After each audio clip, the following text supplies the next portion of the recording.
Bonjour mesdames, écoutez, je suis très heureux de vous retrouver. On est très heureux de reprendre un cycle d'études dans ce nouveau domaine, dans ce nouveau local très très joli, Baruch Hashem. Il faut remercier, évidemment, il faut remercier Yaou pour l'organisation, pour Madame Ben Shabbat. Qui est revenu en pleine forme. Hein. Ah, en pleine forme, Baruch Hashem. Oui, parce que... Ah ouais, d'habitude... Kolakavod, Chazak, qu'on vous donne, ça vous apporte de la slacha et de la santé, tout ce que vous désirez. Alors, on va traiter un sujet dans la paracha de Kitetse. C'est marqué dans la paracha Kitetse la Milchama, lorsque tu sortiras en guerre, alors il verra contre ton ennemi. Untano Hashem Elokecha biyadecha u bashaveta shivyo. Donc cet ennemi, tu l'auras entre tes mains, Hashem te le remettra entre tes mains et tu feras des captifs. Veraita bashivya, et tu verras parmi les captives Eshet Yefatoar, une femme de belle apparence, une jolie femme. Vehashak Taba, et tu vas t'amourer chez elle. Vela Karta Lechalisha, et tu voudras la prendre pour femme. Vevetal Torbetecha, Vegilcha et Rocha, donc elle viendra chez toi, elle se rasera les cheveux, sa tête. Veastet Sibornera, elle se laissera pousser les ongles. Veasira et Simla Chivia, mais elle retirera ses vêtements de captive. Vous voyez, de femmes qui étaient en fait, qui étaient là pour en fait attirer les hommes et pour les tuer. Veyashva Betecha, vous partez ta vie avec Ima, Yerachemim, elle fera ses parents, son père et sa mère pendant un mois. Vechakar Tavo Elea, ou Bialta, ou Bialta Lechalisha. Et après, si tu décides de la prendre pour femme, tu la prendras pour femme. Ouais. Rachid expliquait que cette paracha, elle est venue nous expliquer quelque chose d'important. L'Odibra Torah et la Keneged Yetzirah. En fait, la Torah, ici, cette paracha du fameux soldat qui part en guerre, qui s'amourage d'une femme, une prisonnière, en fait, il s'agit du Yetzirah, du mauvais penchant. Si Hachem n'avait pas permis à cet homme de l'épouser, il aurait de toute façon épousé, même si c'est interdit. Ça va? Ça veut dire qu'on apprend une chose importante, que des fois, la passion est tellement forte, l'amour est tellement puissant, qu'on est incapable de dire non. Ça veut dire qu'on a donné un pouvoir au Yetzer Hara de nous enlever toute forme de liberté de choix. Vous avez compris? Tellement c'est fort. C'est ça, que si Hachem lui disait c'est interdit, il dirait non, je suis désolé, je transgresse. Ça veut dire que il sait que c'est interdit. Il sait qu'elle n'est pas juive, il sait qu'il ne peut pas l'épouser, il sait tout ça. Seulement, c'est plus fort que lui. Ça va? Il n'est pas capable de maîtriser tout ça et de décider. C'est pour ça que Hachem, qu'est-ce que fait Hachem? Il dit, écoute, c'est d'accord, il n'y a pas de problème, tu peux l'épouser. Il dit, ah, vous m'avez fait plaisir. Mais attention, une condition, laquelle? Bah écoute, elle va pleurer ses parents, elle va enlever ses beaux vêtements qu'elle avait à l'époque pendant la guerre, elle va comment dire, tu vas te comparer, après tu vas pouvoir te permettre de comparer les juifs et les non-juifs, etc. Tu vas pouvoir voir toutes les différences. Ouais, en fait, qu'est-ce qu'on est en train de faire? On est en train de faire d'enlever toute l'image qu'avait cette femme à ses yeux. Et de dire, tu vois, t'as vu comment elle est maintenant? Elle pleure ses parents, elle est pas si jolie que ça. Et en fait, qu'est-ce qu'on en fait?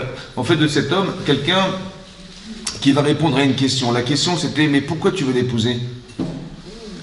Ah oui, parce qu'elle est mignonne, parce qu'elle est séduisante, parce qu'elle est... En fait, c'est que la forme qui t'intéresse.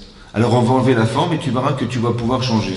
Ça veut dire que la Torah lui dit, en fait, on s'adresse au Yetzer Hara. Si on va s'adresser à son cerveau, il n'y a pas photo. C'est dire, tu mets Hachem et tu mets ton Yetzer Hara sur la balance. Bah évidemment, intellectuellement, évidemment qu'Hachem il est plus lourd que le Yetzer Hara, évidemment que... Mais comment tu as osé choisir ton Yetzer Hara au détriment de ce qu'Hachem t'a demandé de faire? Eh bien, entre deux, il y a la passion, entre deux, il y a l'amour, entre deux, il y a tout ce qui est attirant. Et en fait, le choix, il est tout fait. Vous avez compris? Il a déjà choisi de prendre cette femme pour épouse. C'est très compliqué lorsqu'on a déjà décidé et qu'on est passionné de remettre en cause des décisions qui sont prises. C'est ça? Hein? Oui. On parle que c'est déjà trop tard. C'est ça qui est marqué. C'est déjà trop tard. C'est ça. Ça veut dire qu'il a déjà choisi, en fait. Vous avez compris? Et si même tu lui dis c'est interdit, il dira non, je suis désolé, je ne peux pas me permettre de me refuser. Ça veut dire que la passion est plus forte que la raison. Ça veut dire que ce que vous savez ne suffira pas à refouler ce que vous désirez. C'est ça. Vous avez compris? Ça veut dire que le Yetzer Hara a une emprise sur nous qui est d'une puissance incroyable. On lui a donné cette liberté au Yetzer Hara d'arriver à faire que la personne ne puisse plus choisir. Pas choisir. Comment on peut faire alors? Alors on ne va pas se battre contre la personne. On ne s'adresse pas à la personne. Quand vous avez un problème comme ça, il ne faut pas s'adresser à la personne. Mais t'es fou, mais c'est pas sourd, etc. Il ne comprend pas. C'est ça qu'on m'a dit. Même si je te l'avais interdit, tu te laisserais permise. Ça veut dire qu'on n'est pas en train de raisonner quelqu'un, de lui dire mais c'est grave, c'est pas bien, il faut pas faire comme ça. Comme c'est que nous qui sommes lucides, on peut lui expliquer ce qui est incohérent pour lui. Mais il ne peut pas l'entendre. Vous avez compris? Il ne peut pas l'entendre. Donc il ne faut pas faire ça. Il faut essayer de trouver des arguments qui vont dégonfler son yetzer. Pourquoi tu l'épouses? En fait, je sais pourquoi. Parce qu'elle est mignonne, parce qu'elle est jolie, parce qu'elle est séduisante, parce qu'elle est charmante, parce que... Eh ben écoute, tu enlèves cet habit sur elle. Tu lui enlèves... Tu enlèves toute l'apparence qu'elle pourrait avoir. Et là, tu vas se dire, ah oui, effectivement, c'est pas ce que j'espérais. Vous avez compris? Voilà. Et c'est comme ça qu'on manipule. Et c'est une manipulation intellectuelle, mais qui n'est pas de raison, mais d'essayer de déshabiller la passion et de lui enlever ce désir qui en fait était en lui. Et là, il va commencer à réfléchir. Ce qui l'empêche de penser, c'est le désir. Alors si tu dégonfles le désir, il va pouvoir commencer à réfléchir. C'est comme ça que ça marche. Vous avez compris? C'est ça qui est marqué ici. Keneged Yetzirah d'Ibra Torah. Ensuite, Rachid continue et dit que, en fin de compte, Aval Nassa, donc finalement, ça n'a pas marché. Il a finalement épousé. Sofo liyotz on'a. En fin de compte, il va la haïr, cette femme. Chez Neymar, Achara, parce que juste après, en fait, dans la logique de la paracha, juste après, c'est marqué que si un homme il a deux femmes, une qu'il aime, une qu'il déteste, et il a eu un enfant aîné de la première femme qu'il déteste, il ne pourra pas déshériter ce Bechor, cet aîné, il ne peut pas. Pourquoi la Torah nous parle d'une femme aimée et mal aimée? En fait, parce que cette femme qu'il a soi-disant aimée, pour la forme, un jour il va la haïr. Vous savez pourquoi? Parce que quand on épouse pour la forme, ouais, eh ben, c'est le désir. Ben, quand il n'y a plus de désir, qu'est-ce qui reste? Ben, il reste. Vous avez compris? En fait, il va se sentir prisonnier de cette femme. Il va la haïr. Ah, c'est de ta faute. Souvent, les gens qui font des avérocs, ouais, ils n'ont jamais de problème. C'est toujours la faute des autres. Vous avez compris? En fait, il a décidé d'épouser, donc c'est sa faute. On dit non, c'est de ta faute à toi, et tu m'as séduite, vous avez compris? On est dans des paramètres très très spéciaux. En fait, et c'est ça les problèmes qu'il y a pendant la guerre, en fait, où il y a souvent malheureusement des abus, etc. Parce que la personne, elle est forte. Le guerrier, le soldat, il est fort dans ses armes, il est fort dans sa puissance et dans son capacité à pouvoir, mettre à terre les autres. Et cette femme, elle est faible. Et cette femme, elle est, elle est prisonnière. Vous avez compris? Et là, il y a un Yetzirah. Ça veut dire qu'il y a un désir de prendre, de prendre ce qui est fragile, ce qui devient une proie facile. Vous avez compris? C'est ça. Comme la Gemara dit, par exemple, dans Brachot, une femme, elle est en deuil, ouais, elle part au cimetière, et il y a des gens, et là-bas il y a marqué le Yetzirah, il est méraked, il s'amuse, le Yetzirah, il joue là-bas. Pourquoi? Il danse. Parce que cette femme, en fait, elle est fragile. Et lui, il sait qu'elle est fragile, qu'est-ce qu'il fait? Il va commencer à la séduire, voilà, je suis là pour toi, je sais pas quoi, et la femme, elle tombe dans ses bras.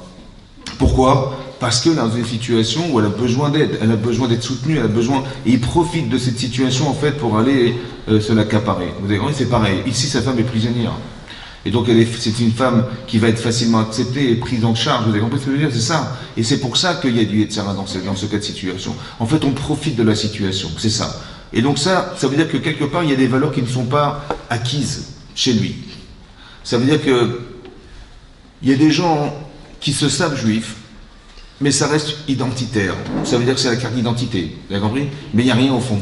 Il n'y a rien qui détruit, il n'y a rien qui justifie, qui est émotionnellement déterminant. Parce que quelqu'un qui va être attiré par une non-juive, en fait, il dit je comprends pas, nous on est juifs, elle est portugaise, elle est française, qu'est-ce que c'est qu'une identité? En fait c'est plus qu'une identité, il faut accepter son judaïsme, il faut être capable de penser qu'on est différent. C'est pas du racisme, c'est simplement de dire qu'au départ de la création du monde, Hachem il a fait un choix que de nous donner la Torah, depuis le départ. Et donc ça veut dire qu'il a pensé que ça devait passer par Abraham, Israël, Jacob. Pour y arriver, évidemment qu'Abraham, il a fait des sacrifices personnels, évidemment qu'il a été intelligent, évidemment qu'il s'est attaché à Hachem. Et c'est pas seulement qu'il a été capable de le faire, c'est que son projet était impensable puisqu'il n'avait pas d'enfant.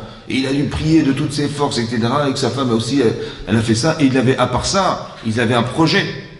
D'accord? Et c'est ce projet auquel Hachem a adhéré, qui était le sien, et qui a fait qu'après Yitzhak, Yaakov et tout, et après on est passé par l'Égypte, tout ce qui a dû être, on a été décapé par l'Égypte, on est devenu des avadim, ça veut dire qu'on a été capable de se soumettre, et la soumission a permis d'accepter la Torah, etc. Vous avez compris? Tout ce protocole, c'est ce que le Klal Israël a traversé dans l'histoire.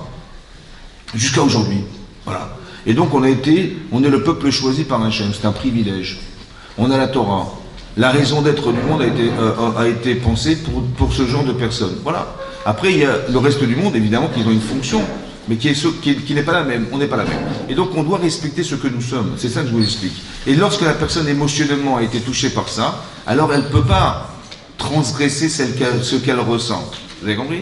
Ça veut dire que quand on parle de construction humaine, ouais, on n'est pas dans l'information. On dit, ouais, ben, je vais vous apprendre ce qu'il faut savoir. On va faire la lacha, on va faire...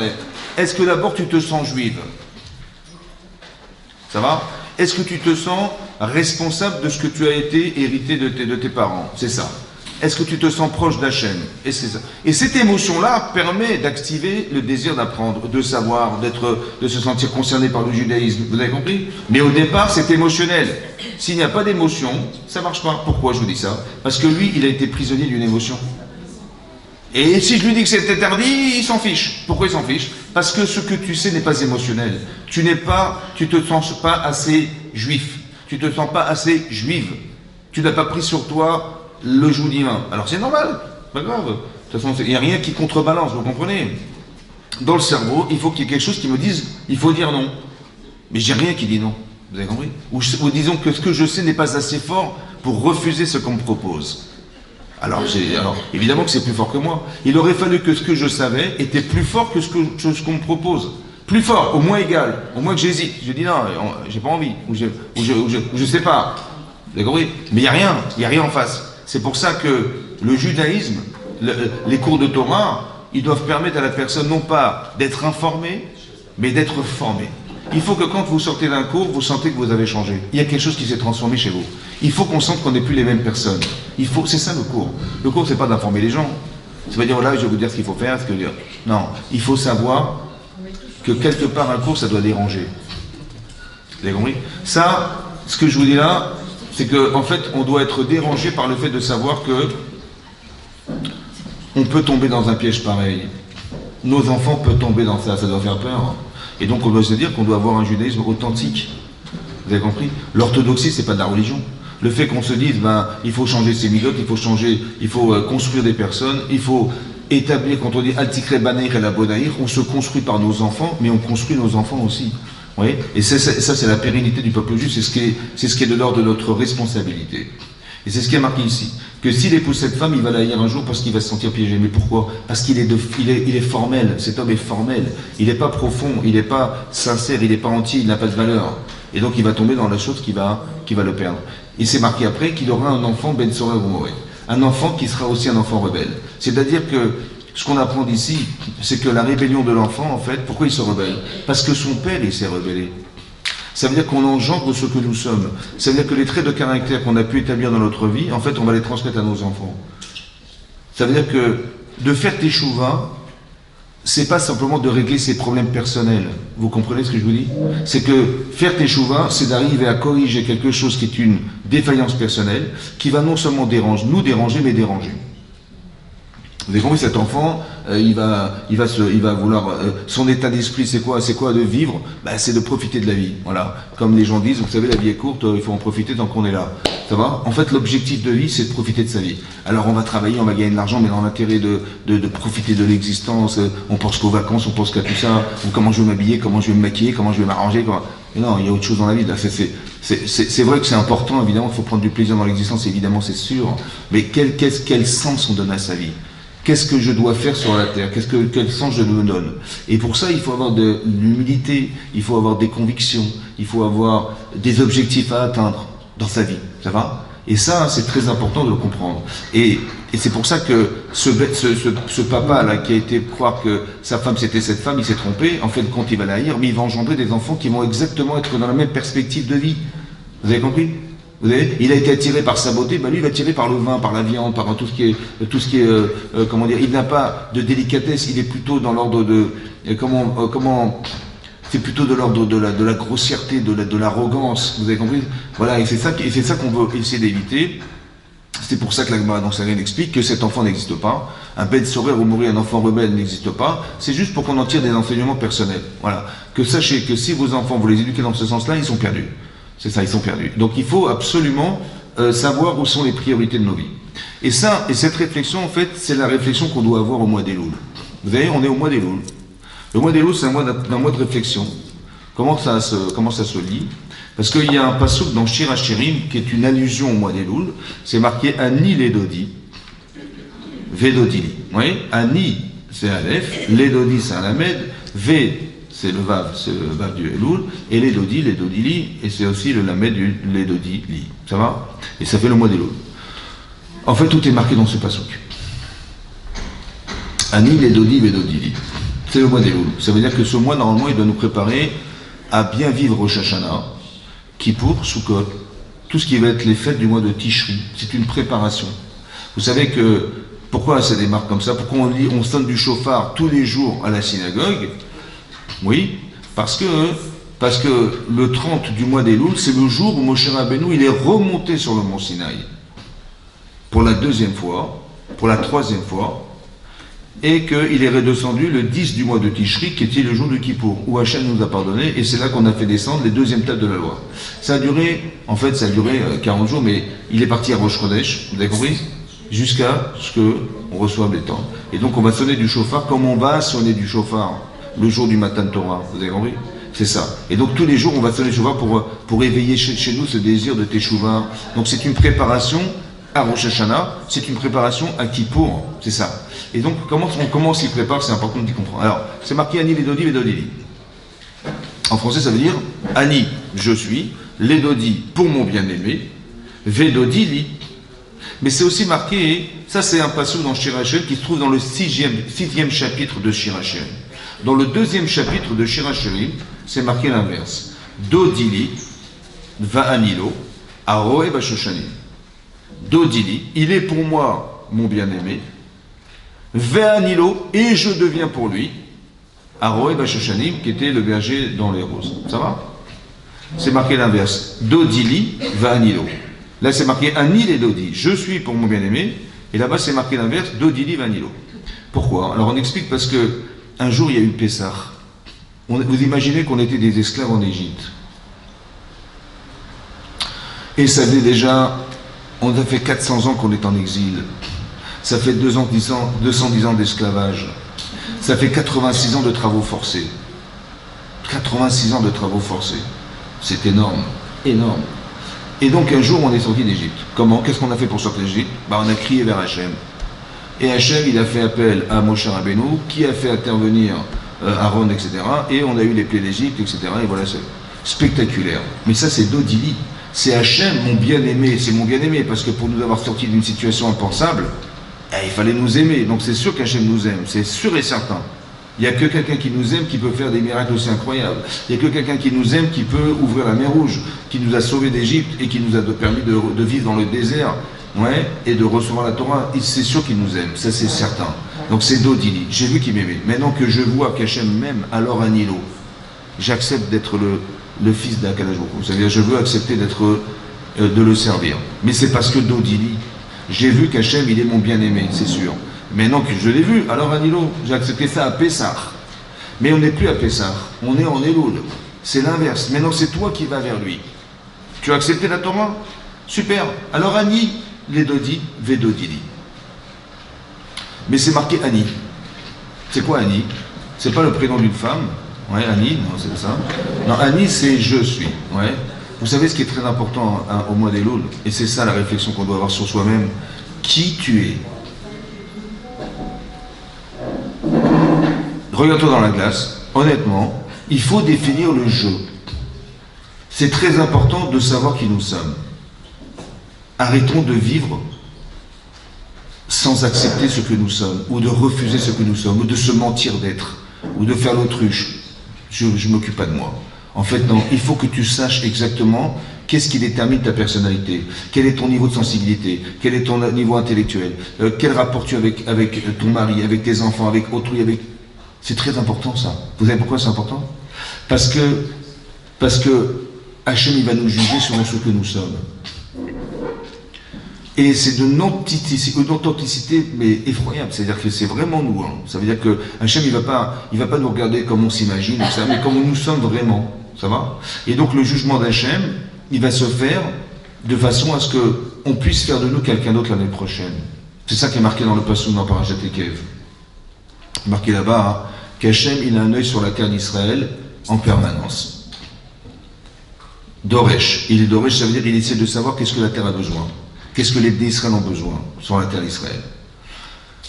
Après, il va faire des xérotes, c'est-à-dire il va décréter des choses, il va décider. Des fois, c'est des choses qui sont bien pour nous, et des fois moins bien pour nous. Mais c'est toujours dans l'intérêt de nous faire teshuva, ou bien de nous gratifier de ce qu'on mérite d'avoir.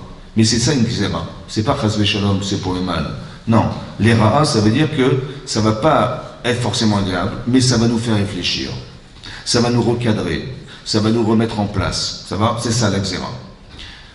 Mais il y a marqué Mereshit Hashana, Ad Acharit Shana. En français, Mereshit Hashana, Mereshit du début de l'année, Ad Acharit Shana jusqu'à la fin de l'année. Et Hachem, il a un œil permanent sur la terre. Maintenant, si vous analysez le texte, c'est marqué Mereshit Hashana, l'année. Il y a un hé devant. Pourquoi l'année? Pourquoi je vous dis ça? Parce que c'est marqué Acharit Shana. Il n'y a pas de Hashana. Il est marqué Mereshit Hashana, du début de l'année, je ne sais pas pourquoi cette année elle est spéciale, jusqu'à la fin de l'année, mais sans marquer l'année avec un hé à la fin. Il y a pas marqué, on n'a pas d'article devant année. Ça c'est une chose. À part ça, on aurait pu faire l'économie de marquer Hashana. Au français, on dit du début à la fin de l'année. C'est ça? On aurait dû dire Mereshit Ad Acharit Shana. C'est pas marqué comme ça. C'est marqué Mereshit Hashana Ad Acharit Shana. Pourquoi on a eu besoin d'écrire Hashana? Et pourquoi il y a ce fameux hé devant? Rachid expliquait. En fait, c'est à ça que vient répondre Rachid. C'est quoi Hashana? Vous savez ce que c'est Hashana? C'est Rosh Hashanah. À Hashana, c'est Rosh Hashanah. Hachem, il va juger à Rosh Hashanah. Maïye Besofa. Qu'est-ce qui va arriver à la fin de l'année? C'est pour ça qu'il n'y a pas de hé à la fin. Vous avez compris? Parce que cette année-là, le hé là, c'est l'année, c'est le Rosh Hashanah, c'est le jour où Hachem il juge la terre. Ça va? Juger, c'est pas condamner. Juger, on n'est pas au tribunal. Il est marqué dans le texte clairement, Mereshit Hashana, ça veut dire, Hachem, il me voit aujourd'hui, qu'est-ce que je vais faire d'elle l'année prochaine? Vous avez compris ce qui est marqué? Maïye Besofa, ça veut dire, qu'est-ce que je vais faire de la personne que j'ai en face de moi à la fin de l'année? Donc on est en train de réfléchir à un programme à Rosh Hashanah. Qu'est-ce que je vais devoir faire vivre à la personne pour espérer qu'elle soit différente à la fin de l'année? Vous avez compris? Le jugement d'Hachem n'est pas sur le passé, il est sur le futur. C'est ça que Rachid nous explique. C'est pour ça que c'est marqué Mereshit Ad Acharit. On est en train d'analyser le présent pour juger de ce qu'on va faire d'elle l'année prochaine. Vous avez compris? Ça veut dire qu'avec du recul, tout ce que vous avez vécu cette année, essayez de vous mémoriser ce que vous avez vécu. Ce que vous avez vécu a été réfléchi à Rosh Hashanah. Vous avez compris ça? Et donc on a traversé des événements, mais dans l'objectif de nous rapprocher de la Torah, de nous rapprocher d'Hachem, d'être plus cohérente. Ça va? Vous avez vu que ce Ben Sorah Omoré là, le pauvre, il est né de quoi? Issu d'un père qui avait des travers. Ça va? Mais quand on voit ça, on devrait être horrifié, dit le pauvre enfant. Vous avez compris? Qu'il est victime du choix de son père, mais c'est une erreur, c'est effroyable. Regardez les conséquences d'une avéra. Les conséquences d'une avéra. C'est-à-dire, on croit que c'est gratuit, on croit que c'est le pauvre. Et les prisonniers de ça, ils ne peuvent pas s'en sortir. Ça va? Le père lui-même était victime de son choix. Parce que tu sais que quand tu rentres là-dedans, tu t'en sors pas. Hein. Quand tu es addict à quelque chose, c'est très très compliqué de changer. C'est très difficile. Et donc, quand tu rentres dans ce système où tu penses que la avéra n'a pas d'effet sur toi, fais attention, parce que non seulement ça a un effet, mais en plus ça crée du désordre autour de toi. Mais c'est ce que la Torah nous prévient en nous disant, mais sachez que la Torah, hein, tout ce qui a été pensé par Akadosh Baruch Hu dans la Torah, c'est un peu le mode d'emploi de l'existence dans lequel on doit vivre. Nous, on croit qu'on va s'inventer une façon d'exister, etc. Mais sachez que le Emet, c'est pas ça. Quand c'est marqué dans le Midrash Rabbah, Hachem, il a regardé la Torah et il a créé le monde, ça veut dire que le fonctionnement de ce monde n'a de sens que par un système qui est la Torah. Tu respectes la Torah, c'est ça. Comme si je sais pas, vous avez des systèmes électroniques, tu vas pas changer le système. Si tu crois que tu vas passer par là, tu vas faire... C'est impossible. Il y a un programme qui est déjà préfixé, ce programme-là ne fonctionne que comme ça. Ça va? Et donc Hachem, il a dit, la loi, elle est comme ça. C'est peut-être pour ça qu'on ressent, en fait, le désir de respecter la Torah, parce que ça fait partie du plan divin depuis le départ. Tu ne peux pas échapper à ça. Ouais, on te dit ça c'est permis, fais-le, c'est interdit, ne le fais pas. Tu es chayav de le faire, rentre dans l'obligation de le faire parce que c'est ce qui va donner un sens à ta vie et ce qui va permettre à Hachem de pouvoir faire que son projet va se réaliser dans le monde. Vous avez compris? Donc est-ce que nous participons à ça ou nous participons pas à ça? C'est ça. Et donc au départ, il faut pouvoir faire que, pour que je sois participante, il faut que je définisse qui je suis. Je ne vais pas m'inventer d'être une personne que je ne suis pas et je ne vais pas être moins que ce que je pense être. Donc honnêtement, voilà, il y a des gens qui fabulent, ouais, ils fabulent, ils pensent qu'ils vont faire, attends, regarde-toi dans la glace, ça va? Et tu verras que tu n'es pas la personne. Ou bien dis non, moi je suis rien du tout, mais c'est dommage parce que, en fait, c'est de la fausse modestie parce que en fait, quand tu ne vis pas ta vie, parce que tu ne représentes pas ce que, Hachem, il voudrait bien te proposer des choses dans ta vie, mais tu dis non, moi je suis rien, ou alors je pense que je suis au-dessus de ce qu'on me propose. Non, c'est pour ça que je vous l'explique. Pour que Dodili, pour que mon bien-aimé, il s'adresse à moi, il faut d'abord, au départ, Anil et Dodi. Est-ce que tu crois en Hachem?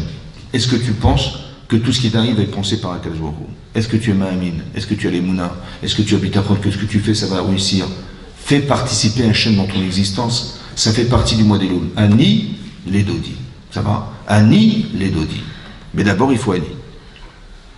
Ani. Il faut dire que je sois capable de mettre des mots dans ce que je suis. Quel est ton caractère? Est-ce que tu as un bon caractère? Est-ce que tu respectes ce qui est marqué dans les Chazal? Vous avez compris ce qui est marqué dans le Rambam, dans Ichot Deot, il dit là-bas, dans Péribet. On doit pouvoir mesurer son caractère. Parce que le caractère, il est fonction des ingrédients qui composent le corps. C'est incroyable. Il dit, là-bas c'est marqué qu'il y a de la terre, il y a de l'eau, il y a du vent, il y a de l'air, et il y a du feu. Ça va? Maintenant la terre, c'est la matérialité. Le vent, c'est l'esprit. Le feu, c'est la vivacité, voilà, etc. Et l'eau, bah, c'est ce qui nous calme. C'est ce qui éteint le feu. Maintenant, il y a des proportions chez chacun. Il y a des gens, les filles, elles sont super énergiques, ça bouillonne. Ouais, il y a des gens qui sont super calmes. En fait, ça dépend du taux de feu qu'on a mis, d'eau qu'on a mis, ouais, de terre qu'on a mis. Les gens sont très très matérialistes, ils sont très intellectuels. Mais en fait, c'est le niveau, ouais, de terre, le niveau d'air, le niveau de feu, et quelle quantité on a mis pour composer la personne. Mais non, je suis comme ça, j'ai pas choisi. Vous avez compris? Je peux être un intellectuel, bah, tant mieux. Je suis une femme qui est très matérielle, bah, tant mieux. Vous avez compris? C'est-à-dire que je suis plus, on va dire, fonctionnel, qu'il y a des gens, ce sont des bosseurs, des patrons, ouais, on voit, ils sont entrepreneurs, il y a des gens qui disent non, moi je veux la sécurité, en fait ça dépend, tu l'as pas choisi, c'est tes midotes. Mais il faut savoir le définir. Il y a des gens, ils sont pas faits pour certaines choses, ils se lancent dans quelque chose qui n'a rien à voir avec eux. C'est pourquoi? Parce que tu n'as pas défini le jeu. Tu as dit voilà, on te miroite des choses dans ta vie et tu dis bah, c'est ça que je veux faire. Mais est-ce que tu es capable d'être cette personne? Ou alors tu vas sous-estimer ce que tu es parce que tu n'as pas su définir le jeu. C'est très important ce qu'on dit là. C'est ça. Essayez de le mois d'Elul même d'écrire. Vous avez envie d'écrire. Essayez d'élargir le maximum de l'éventail de ce que vous représentez dans la vie pour vous-même. C'est ça. C'est ça. Quel est mon caractère? Quelle est ma force d'intelligence? Jusqu'où je peux estimer, devoir faire des choses, etc. Dès l'instant où tu définis, Hachem, il peut te proposer quelque chose. C'est comme si c'était un centre d'orientation, ouais, Rosh Hashanah. Il dit d'abord, bon, alors on se présente, voilà, je dis, voilà, qu'est-ce que tu sais faire dans ta vie? Ben, voilà, j'amène mon CV. Je dis, ok, avec ça, ben, je vais faire quelque chose. Mais si tu n'as pas de CV, la feuille est vierge, les yeux verts. Vous avez compris? Il faut d'abord un nid pour que Dodili. Pour faire de nous quelque chose, il faut d'abord accepter, que je sois quelque chose. 2, que ça soit avec Hachem. Sachez qu'à Rosh Hashanah, on appelle les Yamim Noraim. Ce sont des jours redoutables. Mais c'est en tant que Yedidout. C'est-à-dire Hachem, il nous aime. On n'est pas devant un juge qui va nous condamner, nous tuer, je sais pas quoi. Non, on est devant quelqu'un qui nous aime. Il faut partir du principe qu'Hachem, il nous aime. Il ne nous a pas sortis d'Égypte pour nous tuer dans le désert. Vous avez compris? Non, c'était pour nous de la Torah. Donc ça veut dire qu'il y a quelque chose, il y a une forme d'affection qui n'a pas de limite. C'est ça la Yedidout. C'est ça. Et donc j'ai affaire à quelqu'un qui m'aime. Ça va. Et donc ça, partie du principe. Si vos parents vous aiment, mais Hachem, il vous aime à l'infini. Donc ça veut dire que je sais comment mes parents m'aiment. Donc même quand je vis quelque chose qui me déplaît, il faut que ça ait été pensé par amour. Ça veut dire qu'Hachem, il fait, excuse-moi de te déranger, mais je suis obligé de faire comme ça. Ou bien quand on gratifie, Hachem nous gratifie, il le fait par amour, pour dire que la kavod, etc. Donc ça veut dire qu'il y a quelque chose ici qui est une relation qui doit exister entre nous et Hachem. C'est pour ça qu'on fait la tfila, c'est pour ça qu'on fait des mitzvot, parce qu'on veut se lier d'alliance avec Hachem, c'est ça l'objectif. C'est ça l'objectif. En fait, il faut se dire, Et il faut se poser la question, mais comment je pourrais faire régner Hachem dans le monde? La Meloucha d'Hachem, elle est représentée comme nous étions des vecteurs d'une volonté divine. Qu'est-ce que je peux faire pour Hachem? Et le fait que je le fasse pour lui, ça me permet de me lier à lui. Et de me lier à lui, ça me lie pour l'éternité. C'est comme ça, vous avez compris? Pour l'éternité. Ça veut dire qu'il faut que j'arrive à me dire que ce que je fais tous les jours, ça puisse avoir un sens qui m'amène à l'éternité, qui m'amène à rejoindre Akadosh Baruch Hu quelque part. Comment le rejoindre? Quand tu fais une mitzvah, tu le rejoins. C'est ça. Quand tu fais une mitzvah, tu le rejoins. Quand tu fais tes brachot avec une kavana, tu rejoins Hachem. Pas qu'on a l'impression qu'on singe des choses, mais qu'on vit les choses. C'est très important qu'on vive les choses. Quand vous faites du chesed, il faut le penser. Quand vous voyez une situation qui vous paraît déplaisante, on doit juger favorablement les personnes en face de soi. Mais comment tu peux juger favorablement? Parce que tu es bien dans ta peau. Tu dis, mais moi, si j'avais été à sa place, qu'est-ce que j'aurais fait? J'aurais fait ça. Juge comme ça. Si tu dois juger quelque chose, pose la question, mais si Hachem il t'avait demandé de le faire, pas ce que tu as décidé de faire, mais si Hachem il t'avait demandé de le faire, comment tu l'aurais réfléchi? Vous avez compris? C'est différent. Si ça t'était arrivé à la place de l'autre, comment tu l'aurais réfléchi? Ouais, c'est différent. Vous avez compris? Et là, je juge différemment parce que je me mets dans la peau de celui qui subit mes choix. C'est pas pareil. Vous avez compris? Et ça fait partie des caractères qu'on doit avoir dans la vie. Le Rambam explique qu'il y a des midotes. Il faut trouver la ligne d'or des midotes, des valeurs. La ligne d'or, c'est-à-dire ni dans un extrême, ni dans l'autre. Il faut trouver la ligne d'or. Il faut être équilibré, ce qu'on appelle l'équilibre. C'est-à-dire, je dois être une femme équilibrée, ni dans une extrême, ni extrémiste, ni le contraire, complètement inerte ou sans valeur. Non, il faut trouver la vraie ligne d'or des choses. Ça, c'est compliqué. Donc des fois, quand je suis très très nerveuse, il faut que je passe à l'extrême limite inverse. Une grande, et je m'entraîne, jusqu'à ce que ma nature elle change un peu, et après je rééquilibre. C'est ça que dit le Rambam. Par contre, il y a deux défauts essentiels qu'il faut absolument combattre. C'est la colère et l'orgueil. La colère et l'orgueil. C'est marqué quelqu'un qui est colérique, c'est comme si il était Oved Avodazara, c'est-à-dire qu'il pratique l'idolâtrie. Mais en quoi la colère est religieuse? En quoi le fait d'être nerveuse, ça fait une connotation religieuse? Maintenant, la fille, elle est nerveuse, elle supporte rien, elle est à quart de tour, elle s'énerve pour rien du tout. Qu'est-ce que ça va avec la religion? En fait, ça a à voir. Pourquoi ça a à voir? Parce que lorsqu'on est, quand on est des caras, ça veut dire c'est pas nerveux, c'est qu'on est toujours en colère. On a la colère. En fait, tout ce qui nous arrive nous met en colère. Ça va? Mais si ce qui nous arrive a été pensé par Hachem, donc contre qui je m'énerve? C'est ça, Vodazara. Vous avez compris? Comme si je pratiquais une religion, mais qui est étrangère à la Torah. Pourquoi? Parce qu'il est où Hachem? Il n'y a pas. Le karas, c'est-à-dire de ne pas accepter que ce qui m'arrive a été pensé. Alors qu'en vérité, ce qui m'arrive m'énerve, me met en colère. Et voilà, il est toujours en retard, il est toujours pareil, et ça m'énerve, et il est bête, ça m'énerve. Mais s'il est bête, c'est qu'en fait, Hachem, il t'a présenté pour que tu dises qu'il est bête. Il te l'a présenté pour que tu puisses le rendre intelligent. Toi, tu es intelligente, et tu vois qu'il fait des bêtises. Ça me supporte pas. Je supporte pas, ça m'énerve. À chaque fois, il fait n'importe quoi, il est jamais à l'heure. J'ai compris, mais calmos. Ça veut dire quoi, calmos? Ça veut dire, essaie de comprendre que si ça t'est arrivé, ça a été pensé, c'est pour quoi faire? C'est pas pour te moquer de ce qui t'arrive, de ce qui lui arrive ou de ce qu'il a fait. L'objectif, c'est de dire, tiens, le pauvre, qu'est-ce que je pourrais faire pour lui? Mais pour faire ça, il faut avoir de l'indulgence. Pour faire ça, il faut avoir de la patience. Pour faire ça, il faut avoir du recul, il faut avoir de l'humilité, il faut avoir envie de faire quelque chose dans sa vie. Vous avez compris? Plutôt que de s'énerver. Le karas, le Rambam explique, alors il faut carrément annihiler tout ça.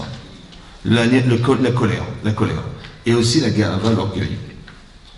Parce que lorsqu'on est orgueilleuse, là-bas c'est marqué que quelqu'un qui a de l'orgueil, Hachem a dit En ani vaou yechol magor yachad. Lui et moi on ne peut pas vivre ensemble. C'est pas qu'Hachem il est dégoûté d'un orgueil, c'est pas il dit je peux pas le sentir celui-là. Non. C'est qu'il ne me laisse pas de place dans son cœur. Il est orgueilleux. C'est-à-dire que le centre d'intérêt de sa vie c'est lui. Il est où Hachem? Il n'y a pas de place. Donc Hachem il dit on ne peut pas vivre ensemble, ça veut dire qu'il ne laisse pas d'espace dans sa vie pour que je puisse l'introduire. Il n'y a pas le Hanil et Dodi pour que Dodi lit. Vous comprenez? Il n'y a pas de Hachem il faut qu'il intervienne dans ma vie, mais il ne peut pas intervenir parce que je n'ai pas la conception de l'accepter. Je suis orgueilleuse, je suis orgueilleux. Vous avez compris? Ça veut dire que la conception qu'on donne dans sa vie permet à Kadosh Baruch Hu de rentrer dans la mienne. Il faut que pour que Dodi lit, pour que Dieu il soit avec moi, il faut qu'Ani les dodis. Ah oui, c'est comme ça. Si je n'accepte pas Hachem, Hachem il a attendu qu'on crie vers lui pour nous sortir d'Égypte. Veiza'aku mina avoda. On ne pouvait plus le travail. Ouais. Pourquoi? Parce que quand on savait, alors que c'était compliqué déjà, il y avait un quota de travail à faire en Mitzrayim, il fallait fabriquer des briques. Ça va? Pas des briques à mettre dans un compte en banque. Hein. Non, c'était pas ça. Non, c'est pas ça. C'était des briques, il fallait fabriquer des briques pour faire des maisons, des pyramides, des machins. Il a marqué que quand Paro est décédé, ouais, c'est pas qu'il avait décédé.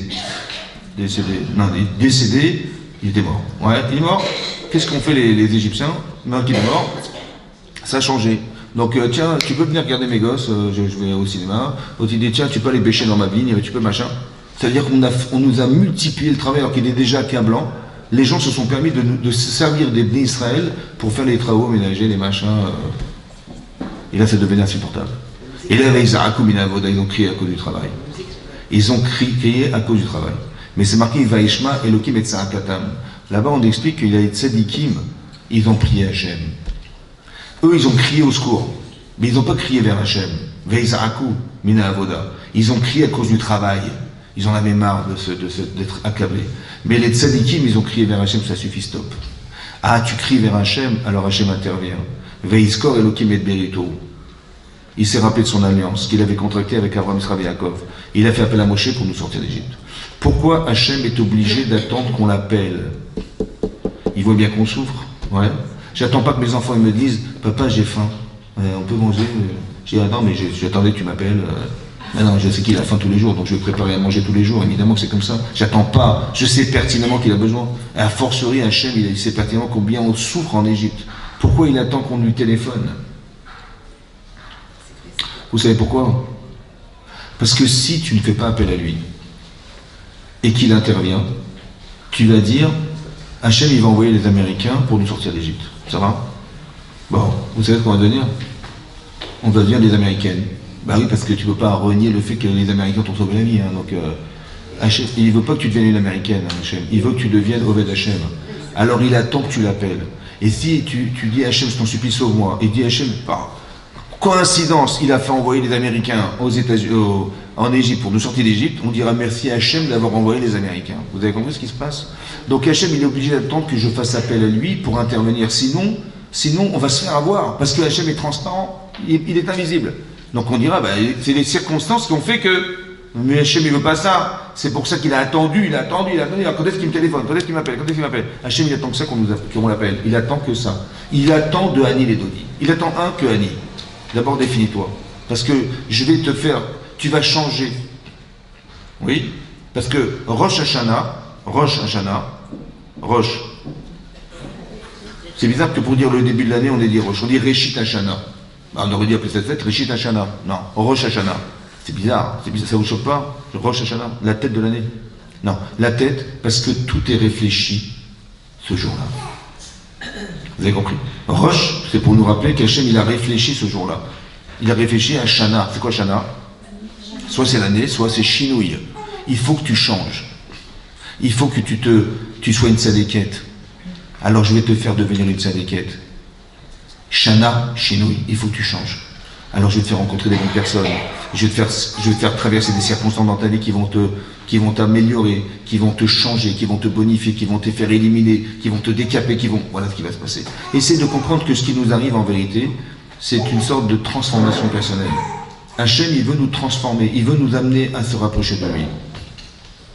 Des fois c'est dur, des fois il nous envoie des très hot, ouais, et les gens ils font des choses, mais c'est dommage qu'on soit obligé de passer par une chose tellement compliquée, ouais, et les gens ils tombent malades, ils tombent, je sais pas quoi. Mais Hachem il n'a pas le choix, vous avez compris. Le type qui est tombé amoureux, qu'est-ce qu'il faut lui faire? Il faut qu'il ait une catastrophe familiale pour que le type il se rende compte qu'il s'est bourré, vous avez compris. Tellement il est amoureux d'elle, il ne peut pas s'en sortir. Qu'est-ce que tu veux qu'il fasse? Il faudrait contrebalancer ce désir. Comment je vais faire? Des fois Hachem lui envoie. Pourquoi faire? Pour que le type il se dégonfle. Après, il faut qu'elle change ses vêtements pour qu'il arrive à comprendre que c'est bourré. Vous avez compris ce que je veux dire? C'est ça. Ça veut dire qu'on doit être lucide. C'est ça qu'on doit pouvoir. Il faut être capable de lire dans son existence comment Hachem il intervient dans notre vie. Maintenant, avec le recul aujourd'hui, vous pouvez dire, tiens, il m'est arrivé ça cette année, au mois de, on a fait Rosh Hashanah l'année dernière au mois de septembre, au mois d'octobre il m'est arrivé ça, au mois de novembre il m'est arrivé ça, en fait tous les jours il m'est arrivé quelque chose. Un jour ne ressemble pas à un autre. Il faut juste arriver à cristalliser ces événements et à décrypter ce qui s'est passé dans ma vie ce jour-là. Qu'est-ce qui a pu changer dans ma vie? J'ai entendu une information, j'ai rencontré une personne, j'ai réagi comme ça, j'ai pensé comme ça, j'ai parlé comme ça, j'ai dit comme ça. En fait, cette analyse, en fait, il faut la faire aujourd'hui. Parce que j'ai envie de savoir exactement qui je suis. Je suis besoin, ouais. Demain on fait appel à moi, je saurai que je vais intervenir, non, je n'interviens pas, et vous avez cette capacité d'être lucide aussi. Parce qu'on voit que le Yetzer Hara, il nous rend incohérents. Mais le Yetzer Hara, il est dans le cœur de chacun d'entre nous, c'est comme ça. Donc qui est-ce qui lui donne envie? Qu'est-ce qui lui donne? C'est moi qui ouvre les portes, c'est moi qui ferme les portes. Mais c'est marqué ici dans le Orach Chaim HaKadosh, dans la paracha. C'est marqué que le Ben Sorer ou Moré, ce fameux enfant rebelle, Eneno Shomea. Eneno Shomea, il n'écoute pas Kol Aviv et Kol Imo, la voix de son père et la voix de sa mère. Et il lui parle, il lui dit arrête de boire de l'alcool, arrête de manger de la viande, arrête de droguer, arrête de fumer, arrête de machin, arrête de faire de ta vie n'importe quoi. Il n'écoute rien. Eneno Shomea, Kol Aviv et Kol Imo. La voix de son père et la voix de sa mère. Là-bas, le Orach Chaim, il pose la question, il dit pourquoi c'est marqué Eneno Shomea? En hébreu, on dit Eno Shomea. Il n'écoute pas. C'est quoi Eneno? Comme s'il y avait deux formes négatives dans le mot. Eneno Shomea. Il y a une insistance dans le fait de dire non. Alors il explique comme ça. Écoutez bien ce qu'il dit. Il dit parce que le Ben Sorer ou Moré, il a choisi sa vie. Il dit moi je suis venu ici pour kiffer.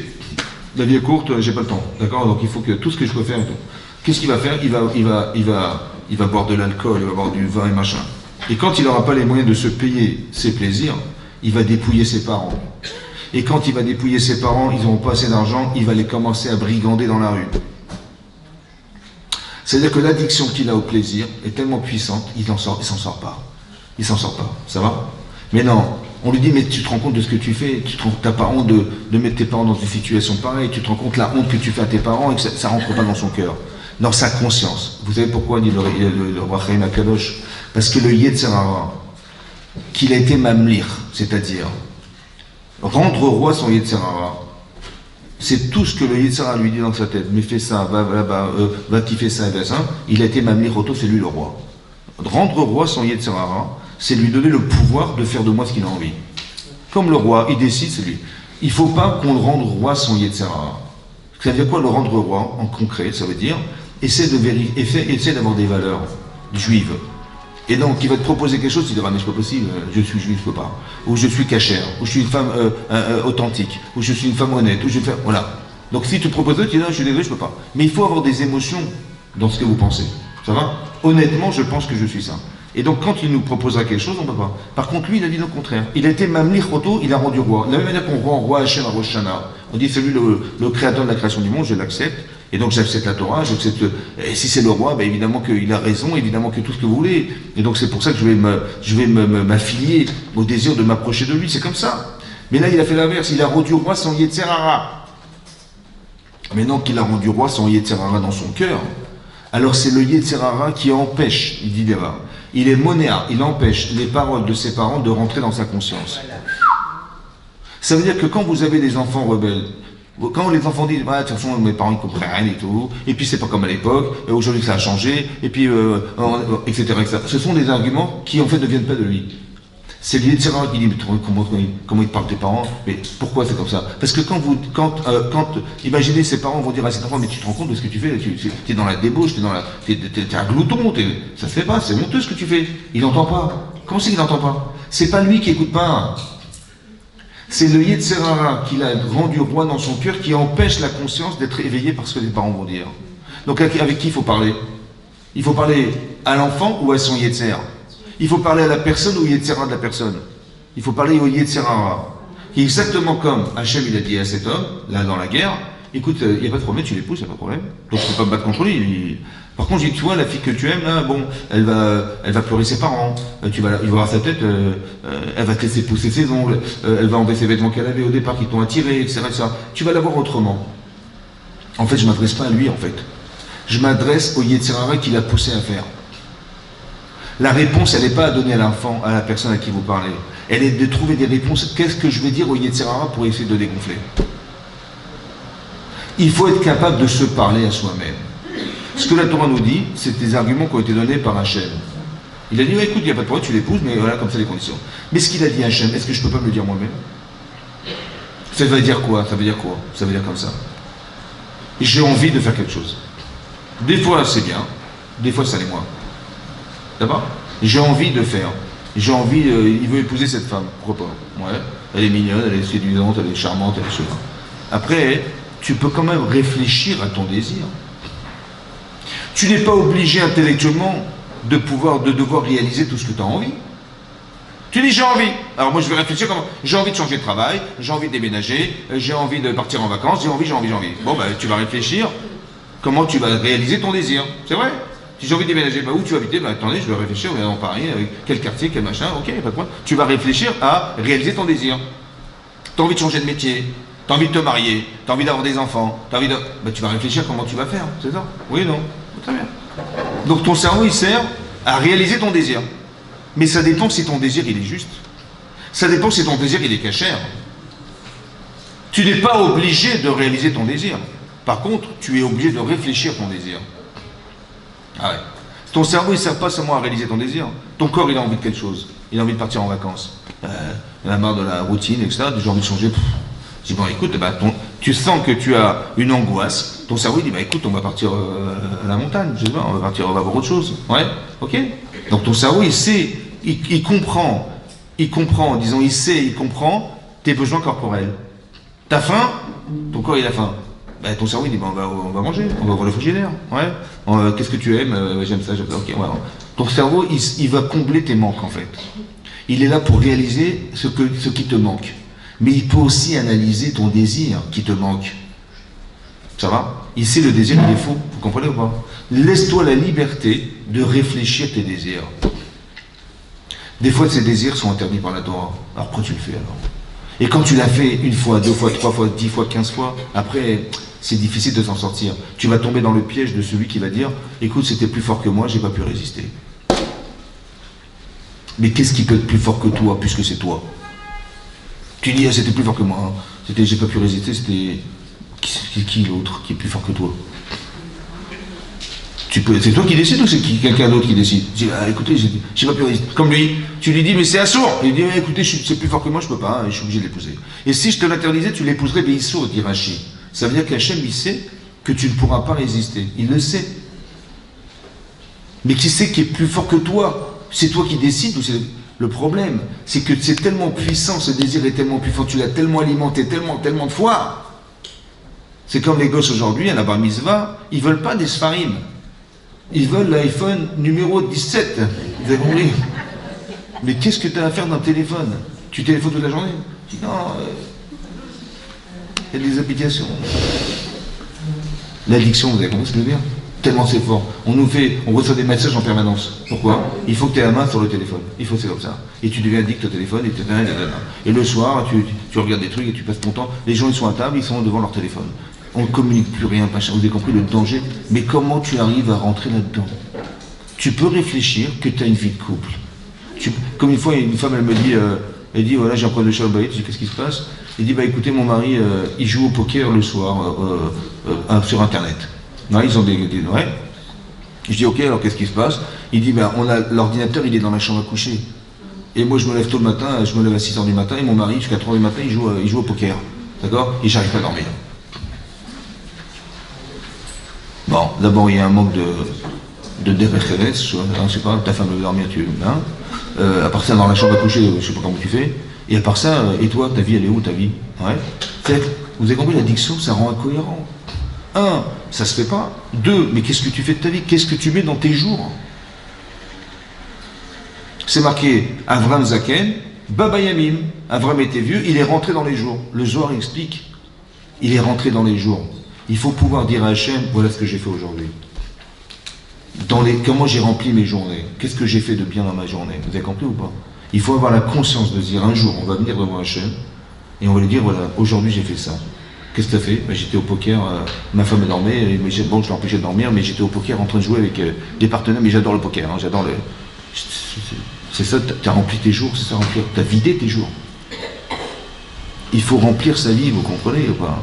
Il faut remplir sa vie, rentrer. Azram Zaken Babayam, il est rentré dans les jours. Ça veut dire qu'on doit pouvoir se dire, mais j'ai rempli ma journée. Qu'est-ce que tu as aujourd'hui? Si tu vois, tu dis, ben, j'ai tué le temps, j'étais devant ma fenêtre, je voyais les gens passer, et puis je disais, bah, tiens, t'as vu, t'as vu son sac à la main, t'as vu, hier il était rouge, il est vert, ça c'est marrant. Et l'autre dit, ah bah tiens, il n'y avait pas ce chien, il passait dans la rue. Ah t'as vu, aujourd'hui, il pleut pas aujourd'hui, t'as vu. Il faut remplir tes journées. Donne-toi quelque chose, donne-toi un objectif. Mais tu ne peux pas te donner un objectif si tu ne te connais pas. Qu'est-ce que je peux faire de ma vie? Il faut dire je suis quelque chose. Et j'ai confiance en ce que je suis. Ça va? Il y a des gens qui n'ont pas confiance en eux, qui manquent de confiance. Pourquoi? Parce qu'en fait, au fond, ils n'ont pas été au bout d'eux-mêmes, ou parce qu'ils n'ont rien, il n'y a rien de spécifique qui détermine ce que je peux faire de moi. Et quand on me dit fais ça, je dis non, demande aux autres, j'ose pas. C'est comme si quand on te dit il faut que tu plonges du plongeoir et tu n'as jamais plongé de ta vie. Ben évidemment que si tu n'as jamais plongé, ben, tu n'oseras pas plonger ou tu n'auras pas plongé, évidemment c'est ça. Mais n'aie pas peur. Ou alors fais par étapes, c'est pas grave. Saute à 50 cm, ça va, tu sais sauter à 50 cm, saute là. Et après tu verras que 50 cm ça va. Et après 1 mètre, après aussi 1 mètre. Et après, fais ça 20 fois, fais ça 30 fois. Ouais. C'est comme les premières chalotes. Vous vous rappelez des premières chalotes que vous avez fait le jour de votre mariage? Ouais. La première chalote. Votre mari, il n'est pas parti chez le dentiste pour se refaire la denterie. Elles étaient dures comme de la pierre. Mais bon, c'est la première fois. Après, j'ai dit, non, je ne fais plus de chalotes, c'est terminé. Non, on va les faire, on va. Et la troisième fois, la 10e fois, après, on s'est délecté ben oui, parce que l'expérience, vous avez compris? Mais c'est vrai, dans les misotes, c'est pareil. Quand tu fais par plaisir, et ben tu crées du plaisir de la misva. Et quand tu fais Chazve Shalom, on fait le contraire. Mais on prend du plaisir de la Avera. Et ce plaisir de la Avera, il n'est pas neutre. Parce que quand on dit une Avera entraîne une Avera, ben c'est pas que c'est mécanique. Hein. C'est pas, ils avaient fait une Avera, ils vont en faire demain. Non, c'est que la nostalgie du désir qu'a procuré la Avera pousse la personne à refaire la Avera. Au début, c'est Chazve Shalom. Alors, Chazve Shalom. Je dis, oh, comment j'ai osé faire ça? Chazve Shalom, c'était grave. Mais le désir, il est rentré. Mais j'ai dit Chazve Shalom, hein, parce que je suis contrasté entre le désir que j'ai eu de faire la Vera et ce que je sais être assourd, ça m'a... Bon. Après, il a la nostalgie de la Vera. Alors elle va revenir. Après il va dire Chazve Shalom, purée, mais comment j'ai recommencé, purée. Et après, la troisième fois, Chazve Shalom, Chazve Shalom, à moi, Chazve Shalom. Et la quatrième fois, mais pourquoi Chazve Shalom? Ça devrait être remboursé par la Sécu, ça, mais c'est... Vous avez compris? Et à la fin, mais pourquoi c'est ça? Parce que plus que tu désires la chose, et à force d'accumuler de désirs, ton cerveau il ne peut pas te le refuser. Donc il peut pas. Donc le changement il se passe intellectuellement dans ta tête en disant mais pourquoi c'est tellement grave? Ouais. Puisque je le désire, alors ça devrait être permis, vous comprenez? Ou je veux me le permettre. Je me trouve des prétextes de me permettre des choses. Mais pourquoi tu te permets? Jusqu'à en arriver à ça. À la fin tu ne peux plus maîtriser. Parce que à force. Comme si que la Avera, il explique dans Dessler, la Avera, c'est quoi la punition de la Avera? Alors nous on croit la punition, c'est que Dieu va nous envoyer quelque chose. Non, la première punition, c'est que tu ne peux pas maîtriser ce que tu désires. Tu es puni de ne pas choisir. Comme ici, il est puni, le type, il dit mais je voudrais bien, mais je ne peux pas. La punition, c'est déjà d'être puni de ne pas pouvoir choisir. Tu es puni de ne pas choisir. Parce que le désir est tellement puissant, ouais, que maintenant tu ne peux pas t'en sortir. Donc c'est important d'avoir ce recul. Quand c'est marqué dans l'Agma, dans Sota d'Abet, l'Agma dit En Adam Chote, Elenken, Nirne Sabor, Ruach. La personne ne faute, si ce n'est qu'il lui rentrait dans le cerveau un Ruach, un esprit de folie. Lui, le type, il est devenu fou d'elle. Ouais. Il est fou amoureux d'elle. Ouais. Mais pourquoi? Parce que qu'est-ce qu'il y a dans sa vie, le pauvre? Ça va? Et à force de regarder, à force de chercher, l'autre a Tourou Achare, Leva Frem, Achare. Tu sais pourquoi? C'est pas l'inverse. Il fallait dire, ne te détourne pas d'après tes yeux et après ton cœur, parce que tu vois et après tu désires. Non. En vérité, au fond, c'est parce que tu désires que tu regardes. Tu désires que tu regardes. Donc c'est pas un travail à faire en disant je vais mettre des lunettes, je vais pas regarder les femmes, et je vais machin, là. À un moment donné, mais le désir il est là, hein, tu vas craquer, tu vas dire ah c'était trop dur, j'ai pas réussi. Mais pourquoi? Parce que toi tu croyais que c'était dehors. Mais c'est pas dehors, c'est dedans. Il faut que tu travailles sur ça à l'intérieur de ton cœur. Et maintenant que tu as compris que c'était grave et que c'est pas bien et c'est malin, alors maintenant tu vas éviter de regarder, ça va, ou tu vas éviter de faire. Vous avez compris? Mais ce travail, il est interne, il n'est pas extérieur, il est à l'intérieur de soi. C'est ça qu'il faut comprendre. C'est ça qu'il faut arriver à faire. Et donc c'est pour ça que l'addiction à la chose, c'est l'accumulation de choses interdites qui fait que aujourd'hui je peux pas m'en passer. Parce que, et c'est ça fait partie de la punition de l'invérin, ça. C'est pour ça qu'on doit se protéger. Quand il y a marqué, la personne, elle a un rouarchtout, un vent de folie, on ne peut pas la condamner puisqu'elle est folle. Lui, il est fou, le type. Il est fou d'elle. Tu peux pas le condamner. Alors tu peux lui dire, je te donne un conseil, je peux pas t'empêcher de l'épouser parce que de toute façon, t'es fou. Donc s'il est fou, on ne peut pas le juger ni le condamner. Le problème, c'est pourquoi tu t'es rendu fou. Pourquoi tu es rentré là-dedans? Pourquoi tu t'es pas construit dans ta tête, dans ta vie? Pourquoi? Oui. Pourquoi tu n'as pas su? T'avais des rabbanim, t'avais des shiurim, t'avais des machins. Qu'est-ce que tu fous chez toi à rien faire? C'est vrai. Et le temps passé, le temps, il faut le remplir ce temps-là. Tu dis, mais j'ai pas eu le temps. Quoi, tu peux pas prendre 2 halachot par jour? Tu peux pas lire un livre de Moussard un petit peu tous les jours? Tu peux pas lire un peu? Mais donne-toi 10 minutes. Ça va dire, tu peux 10 minutes? Bon, 10 minutes par an, ça fait combien ça? Hein? 10 minutes par 365 jours, ça fait 3650 heures. Oh, en un an, 10 minutes, tu peux donner, ça va? C'est énorme, vous avez compris, bon. Alors vas-y, commence, vous avez compris? C'est bien dit. Je colle à chaud à la chote, celui qui apprend 2 à la chote par jour, il est ben dans là-bas. 2 à la chote. 2 à la chote, ça prend combien de temps? 2 à la chote. Tu les lis. 2 par jour, c'est combien? Ça prend 5 minutes. 2 à la chote par jour, par an, ça fait 730 à la chote. Sur 10 ans, ça fait 7300. Sur 20 ans, ça fait 14 600. Sur 30 ans, ça fait 21 900 à la chote. 21 900, mais tu es devenu une saléquette de malade. Hein. Mais t'as mis 5 minutes. La régularité, mesdames, la régularité, c'est ça. Hachem, il lui dit, mais t'as le temps, je te donne, tu vas vivre, ma chérie. Il n'y a pas de problème, juste que tu changes. Voilà, tu prennes sur toi quelque chose. Le mois des loups, c'est le mois où on prend sur nous quelque chose. Prends sur toi quelque chose, accepte de te comprendre, accepte-toi comme tu es. Ne rêve pas d'être une autre et ne pense pas que tu es moins que ce que tu dois être. Et ça le vrai travail des loups, Béatat Hachem, qu'on rentre comme ça dans l'année avec une bonne année. Amen, Kenny Ratson.